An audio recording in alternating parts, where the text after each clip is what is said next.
দীপ্ত সংবাদে আপনাদের সঙ্গে আছি আমি নাদিরা জাহান। শুরুতেই বন্যা প্রসঙ্গ।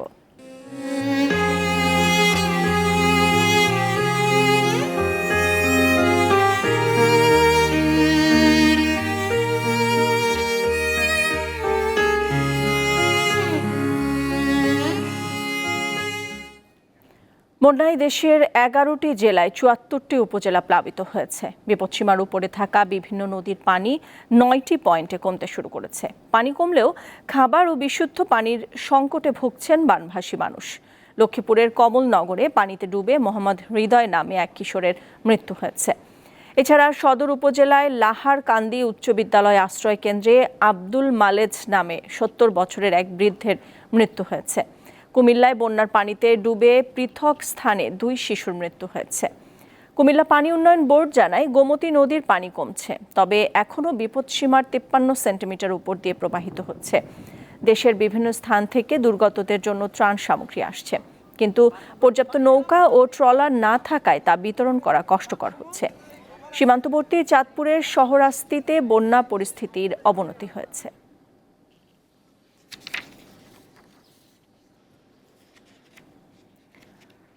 লক্ষ্মীপুরে এখনও বন্যার পানি বাড়ছে। বানভাসীরা সাপের কামড়ের আতঙ্কে রয়েছেন।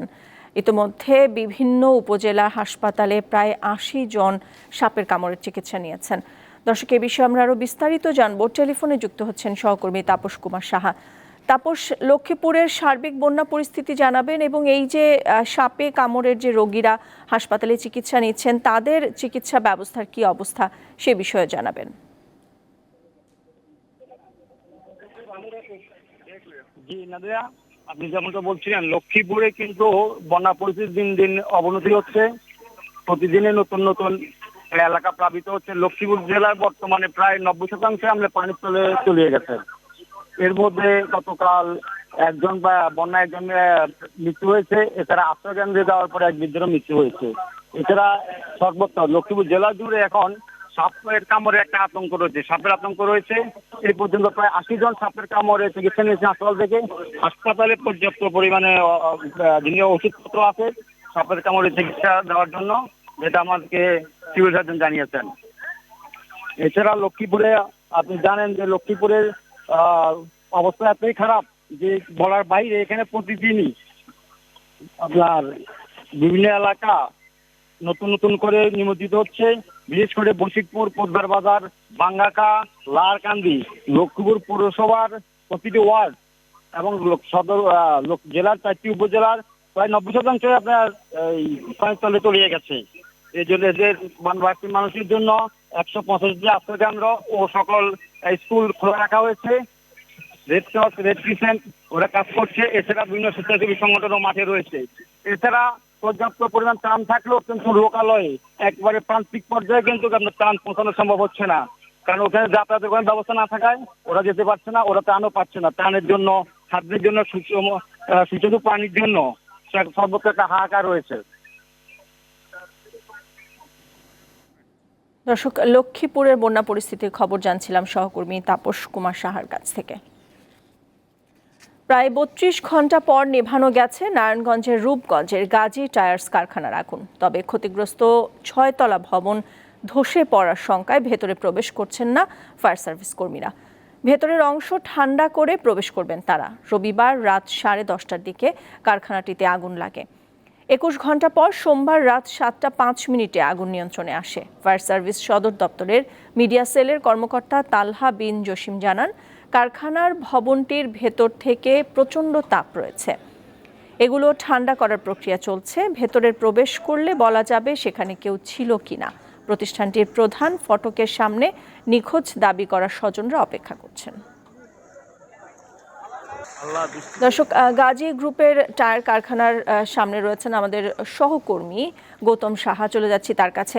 গৌতম, এখন পর্যন্ত কয়জন নিখোঁজ রয়েছেন এই বিষয়ে আপনারা কোনো তথ্য পেয়েছেন কিনা? আর এই ভবন ঠান্ডা হতে কতক্ষণ লাগতে পারে? আমরা হতাহতের ব্যাপারে কখন তথ্য পেতে পারি? যে এখন নারায়ণগঞ্জে যে গাজীপুরের টায়ার কারখানায় যে অগ্নিকাণ্ড, সেখানে কিন্তু ইতিমধ্যেই ফায়ার সার্ভিসের সদস্যরা ডাম্পিং এর কাজ শুরু করেছে। তবে ভবনটিতে ৬ তলা বিশিষ্ট যে ভবনটি রয়েছে, এখানে কেমিক্যাল এবং প্লাস্টিকের পদার্থ থাকায় কিন্তু আগুন নেভাতে তাদের বেগ পেতে হয়েছে। এর আগে গতকাল ৭টা ৫ মিনিটে কিন্তু ২১ ঘন্টা পর এখানে আগুন নিয়ন্ত্রণ আনে। আরেকটি বিষয় আমরা দেখেছি, গতকাল থেকে কিন্তু অনেক স্বজনরা যে প্রধান ফটক রয়েছে সেখানে কিন্তু তারা ভিড় জমায় এবং সেখানে কিন্তু একটা তালিকা করা হয়েছিল ফায়ার সার্ভিসের কয়েকজন সদস্য। তবে পরবর্তীতে যে এখানে দায়িত্বরত পরিচালক রয়েছিলেন, যে লেফটেন্যান্ট কর্নেল রেজাউল করিম, তিনি কিন্তু এই জিনিসটা অস্বীকার করেছিলেন এবং সেই সাথে তিনি বলেছিলেন এই কাজটি আসলে পুলিশ প্রশাসনের কাজ এবং তারা কিন্তু এখন আপাতত সেই অগ্নি নির্বাপনের কাজটা তাদের জরুরি, সেই বিষয়টি কিন্তু জানিয়েছিলেন। তবে আমরা যে বিষয়টি দেখেছি, আজ সকালেও কিন্তু প্রধান ফটকের সামনে অনেক স্বজন এবং ভেতরে কিন্তু এখানে স্বজনরা অপেক্ষা করছেন তাদের যে নিখোঁজরা রয়েছেন তাদের ফিরে পেতে। এবং কালকে যে প্রায় ১৭৪ জনের অধিক একটি তালিকা করা হয়েছে, পরবর্তীতে আর এরকম কোনো তালিকার কিন্তু হদিস মিলেনি, সন্ধান মিলেনি এবং এখন পর্যন্ত অনেকের তালিকা হয়নি, অনেকে দাবি করছে স্বজনরা। তবে আরেকটি বিষয় সেটা হলো যে ভেতরে যে অংশ লেলিয়ান শিখা কিন্তু উত্তপ্ত থাকার কারণে কিন্তু এখনো কিন্তু ভেতরের অংশে কিন্তু ফায়ার সার্ভিসরা কিন্তু প্রবেশ করতে পারছেন না এবং প্রবেশ করতে না পারার কারণে কিন্তু সেখানে আসলে কে নিখোঁজ রয়েছে কিনা, কারো লাশ রয়েছে কিনা, সেই বিষয়টি কিন্তু এখনো বোঝা যাচ্ছে না।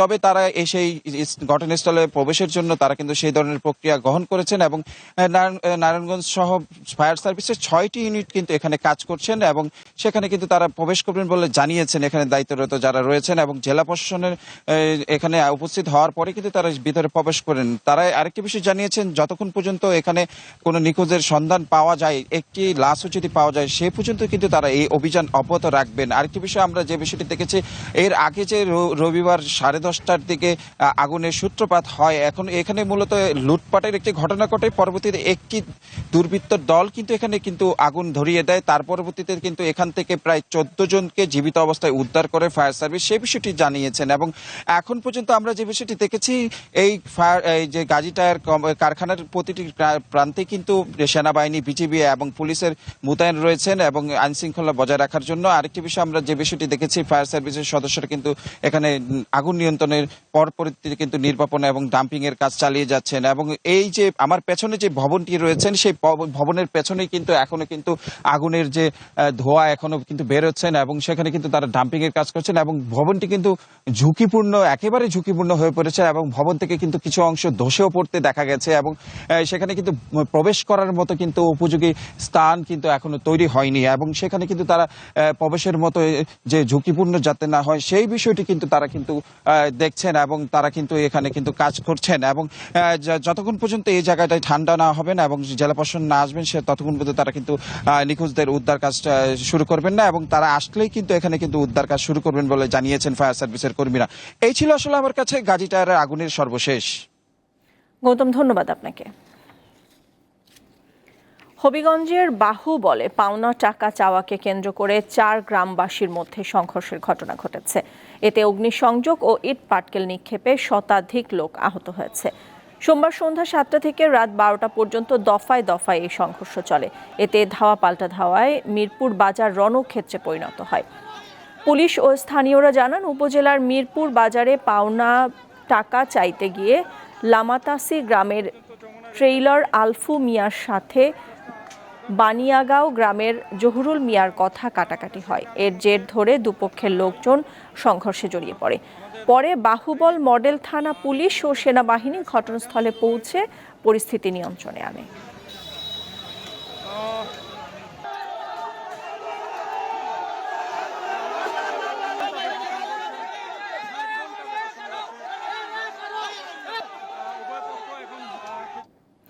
কোটা সংস্কার আন্দোলন ঘিরে গত 16 জুলাই থেকে 5 আগস্ট পর্যন্ত চট্টগ্রামের বিভিন্ন এলাকায় আহত হয়েছেন কয়েকশো মানুষ। অনেকে এখনও হাসপাতালের বিছানায় কাতরাচ্ছেন। চিকিৎসকরা বলছেন, আহতদের দ্রুত সুস্থ করে তুলতে সর্বোচ্চ চেষ্টা করছেন তারা। আরমান হোসেন রিমন পড়াশোনার পাশাপাশি কাজ করেন চট্টগ্রাম নগরের রিয়াজউদ্দিন বাজারের একটি প্রতিষ্ঠানে। 4 আগস্ট রাইফেল ক্লাবের অদূরে মিছিলে ছিলেন সামনের সারিতে। আমি আধা ঘন্টা 1 ঘন্টার মতো আমি আন্দোলনে ছিলাম। তারপরে আমি গুলি খেয়েছিলাম আর কি, পিছন থেকে গুলি করছিল, এখান থেকে হাড় ভেঙে বুলেট বের হয়ে গেছে। 15 দিন ধরে চট্টগ্রাম মেডিকেল কলেজ হাসপাতালে চিকিৎসাধীন বাঁশখালীতে আন্দোলনের সময় গুলিবিদ্ধ আরিফ ইসলাম। পরিবারের উপার্জনক্ষম একমাত্র সন্তান হওয়ায় সংসার আর চিকিৎসা খরচ নিয়ে দুশ্চিন্তায় দিন কাটছে তার।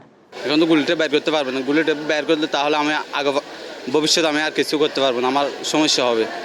আমি কিভাবে চলবো, আমার বাচ্চা সুষ্ঠু কিভাবে হবো, আমরা কিছু আমার তুমি সাহায্য চাইছি। হাসপাতালে শুয়ে সুস্থতা কামনা করছেন উমরগনি এমএএস কলেজের স্নাতক দ্বিতীয় বর্ষের শিক্ষার্থী মোহাম্মদ জাহাঙ্গীর আলম। নিজের জীবনকে ঝুঁকি নিয়ে অনেক কষ্ট করে দেশকে স্বাধীন করলাম। স্বাধীন করার পর এখন আমাদের সবার আলহামদুলিল্লাহ ভালো লাগতেছে। 5 আগস্ট বিজয় মিছিল করার সময় একজন বন্ধুকে বাঁচাতে গিয়ে নগরের মনসুরাবাদ এলাকায় আহত হন মোহাম্মদ সাকিব। তার দাবি পুলিশের গুলিতে আহত হয়েছেন তিনি। বিজয় মিছিলেতে আসাকালীন পুলিশ রাস্তার ওই পারে ছিল, আমরা এই পারে ছিলাম। আমার একটা বন্ধুকে বুকে গুলি করছে, ওকে ধরতে গিয়ে আমি নিজেও গুলি খাইছি। আমি এক বোন ও আমার ভাই একটা, তো চাকরি করতো, চাকরি করে সংসারটা কোনোভাবে চালাতো। তো এখন ও এমনভাবে অসুস্থ, ইনজুরি হয়ে পড়ে আছে। আমরা বাসা ভাড়া থাকি, আমরা তো বাসা ভাড়া চলতেছে, প্লাস খাওয়া দাওয়া যাতায়াত খরচ অনেক হচ্ছে। এখন আমার ছেলে তো ভঙ্গুর বিজনেস হয়েছে, আমি মা শোকে দেখি না, আমার ছেলের ভবিষ্যৎ কি। বর্তমানে চমেকো হাসপাতালে চিকিৎসাধীন আছেন 29 জন। তাদের মধ্যে 3 জন রয়েছেন আইসিইউতে। কারো কারো আছে যে মানে শুট হয়েছে, হ্যাঁ ডিরেক্ট শুট করা হয়েছে। এখানে এন্ট্রি উন্ড এক্সিট উন্ড আছে। স্বাভাবিকভাবেই ওদেরকে আমাদেরকে প্রিপেয়ার করতে একটু সময় লাগতেছে। ওদের উন্ডগুলা যখন হেলদি হবে তারপর আমরা ওদেরকে অপারেশনে যেতে পারবো। সহযোগিতার জন্য সমাজের বিত্তবানদের এগিয়ে আসার আহ্বান জানিয়েছেন আহতদের স্বজনেরা। রুনা আনসারি, দীপ্ত সংবাদ, চট্টগ্রাম। অন্য অনেকের মতো বন্যার্তদের পাশে দাঁড়িয়েছে এশিয়াটিক 360 পরিবার। আসুন বন্যার্তদের পাশে দাঁড়াই, মানুষ বাঁচাই। এই আহ্বানে এশিয়াটিক 360 পরিবারের সকল সদস্য একদিনের বেতন দিয়েছেন। সেই সঙ্গে সমপরিমাণ অর্থ দিয়েছে গ্রুপের সকল প্রতিষ্ঠান। বন্যার্তদের খাদ্য, পানি, চিকিৎসা এবং অন্যান্য জরুরি প্রয়োজন মেটাতে এই অর্থ অন্তর্বর্তীকালীন সরকারের প্রধান উপদেষ্টার ত্রাণ তহবিলে জমা দেওয়া হয়েছে।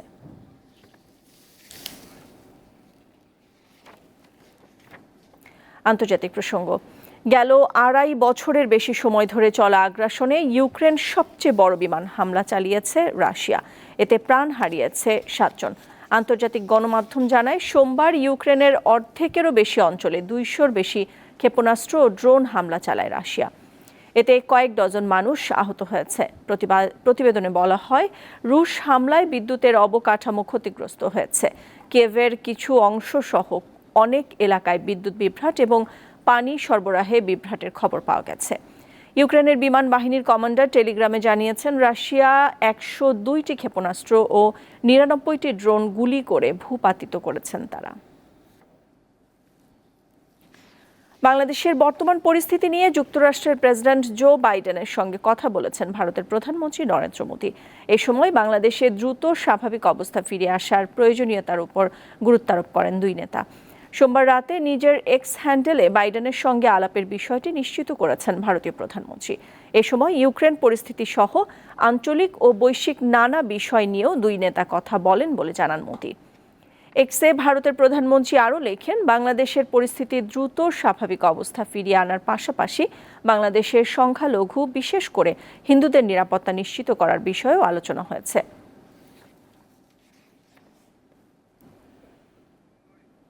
দর্শক, এই ছিল এখনকার মতো। আমাদের পরবর্তী নিউজ আপডেট দুপুর 2টায় দেখার আমন্ত্রণ রইল। এছাড়াও তথ্য বিনোদনের খবরাখবর জানতে চোখ রাখুন দীপ্ত ডিজিটাল প্ল্যাটফর্মগুলোতে। সাথে থাকার জন্য ধন্যবাদ সবাইকে।